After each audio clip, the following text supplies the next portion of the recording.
Alright, hey there, it's Michael Fitzpatrick, and I wanted just to shoot this quick little video for you because yesterday I went to a workshop over at the College of St. Elizabeth's from 3 p.m. till 8 p.m.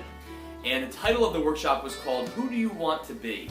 And it was absolutely powerful. In fact, my mom actually extended the invitation this past Saturday, and when she told me about it, and we looked it up online, I read the bio and the whole description of the event, and I said, oh my gosh, this sounds like it would be extraordinary. So I went, and I wanted to pass along some information that we learned. The speaker that they had come in there was this guy by the name of Brother Lohan Sofield, and he was extraordinary. In fact, he was not only intellectually stimulating, but he was absolutely hilarious. He had some of the funniest one-liners, and he just made the day really enjoyable. And he passed along just pearls of wisdom. So I wanted to share a couple things that we spent, again, 5 hours. I'm going to break this down for you in just a few minutes, but they were really important pieces that I thought that you would appreciate knowing. One issue was the topic of self-esteem, and the other one was the issue of anger. So with regards to self-esteem, in order for you to be able to lead other people or lead your family or lead whatever the case may be, where are you right now? How would you rate yourself on your self-esteem scale? On a scale of 1 to 10, where would you rate yourself? Because he talked about the ego ideal, which is filled with shoulds, right? This is, I should have done this, I should do that, this is what I should be doing, and that's really where the ego gets involved. But then we talked about our real self as well.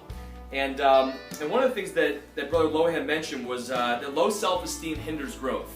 So one of the best things that you can do for anybody else, whether it's your team, yourself, your family, your coworkers, one of the best things you can do is to work on yourself. And the question that he asked is, do you believe that self-esteem is important? And then we had to go through an exercise of when your self-esteem was the highest and when it was the lowest. But what he said was this.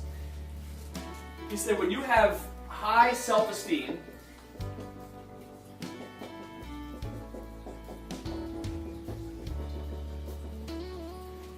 then that conversely has an impact.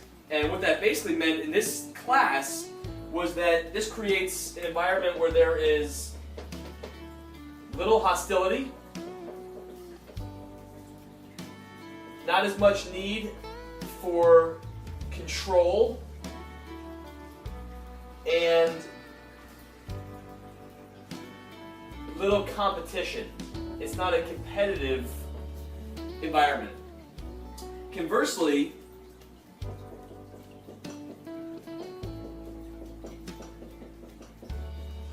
when you have low self-esteem, then that creates the opposite. It creates a high level of hostility, distrust, so to speak, a big need for control.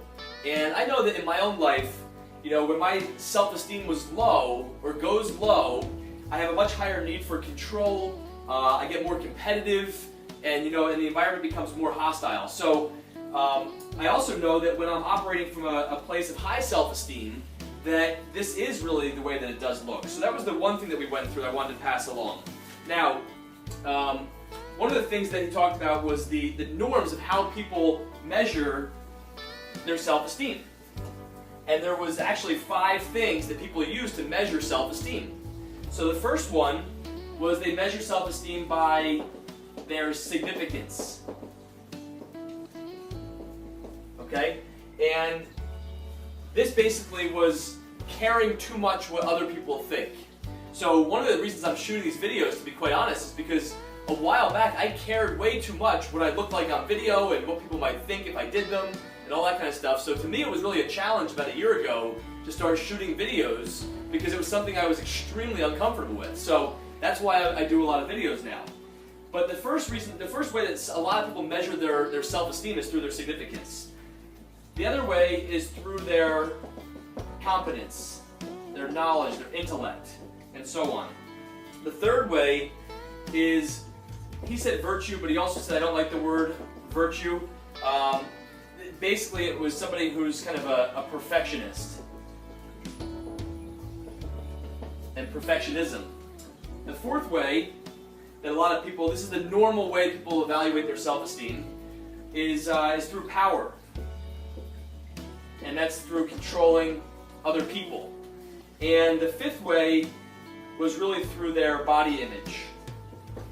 So what happens, as Brother Lohan was saying, is that these have a lot more to do with how we view ourselves from a self-esteem perspective.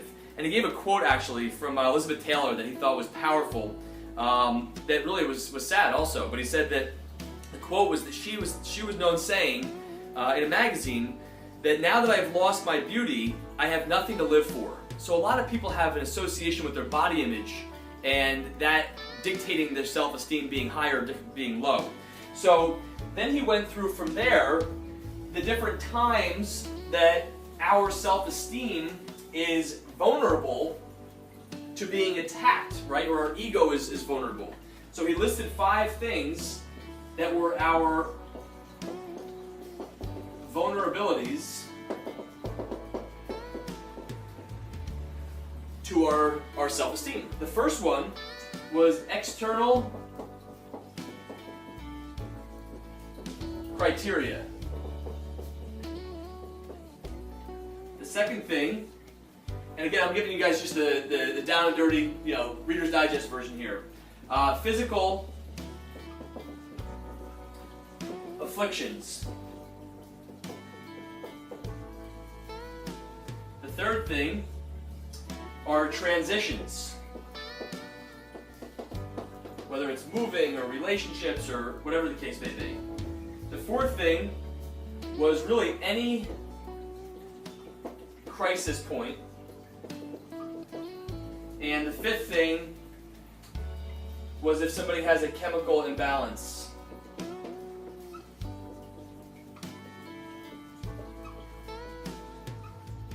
Okay. So then from there, so these were where we're vulnerable. External criteria, physical afflictions, transitions, any crisis point, or chemical imbalance. So anyway, we're all susceptible to these different things, and what he basically pointed out was that working on your self-esteem is a lifetime job. It's a lifetime effort, and it's never over, right? We're going to constantly be doing this, but everything that we do, this is really ironic, my blog post yesterday had a lot to do with choices and decisions that we make. So our attitude and our behavior, really people think that the circumstances dictate their feelings, and the reality is it's the other way around. So he gave some suggestions for developing a higher self-esteem. The first one was develop positive attitudes. And you want to believe that self-esteem is essential to life. Assume responsibility for your actions. And accept self-esteem as a process. And you've never arrived and you're done and you're complete. You're always going to have something different to work on. Number 2 was work toward knowing yourself. So self-reflection and examination. Number 1. Number 2 is meaningful relationships. Establish them. Make them a priority. Put them in your calendar. Schedule time to write people a note or go out to lunch and stuff like that. And then number 3 is make a list of gifts. They call them your inventory of all of your positive qualities, all your attributes that you have, that are your skills and your talents and your God-given gifts that you were given.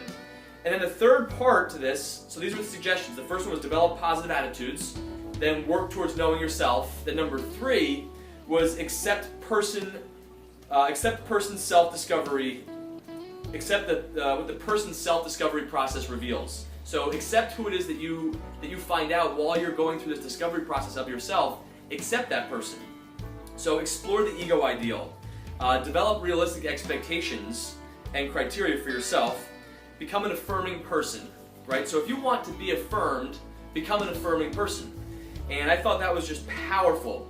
Another piece of this segment that I'm going to probably do a video on tomorrow instead was dealing with anger, because anger is an energy, but actually it's a good energy or it's a bad energy. It really depends on how you use it. So anger, you want to have righteous, good anger, but anger channeled in the wrong direction or built up or stored is not healthy. And anyway, that's just a little tidbit on what we went through over self-esteem yesterday.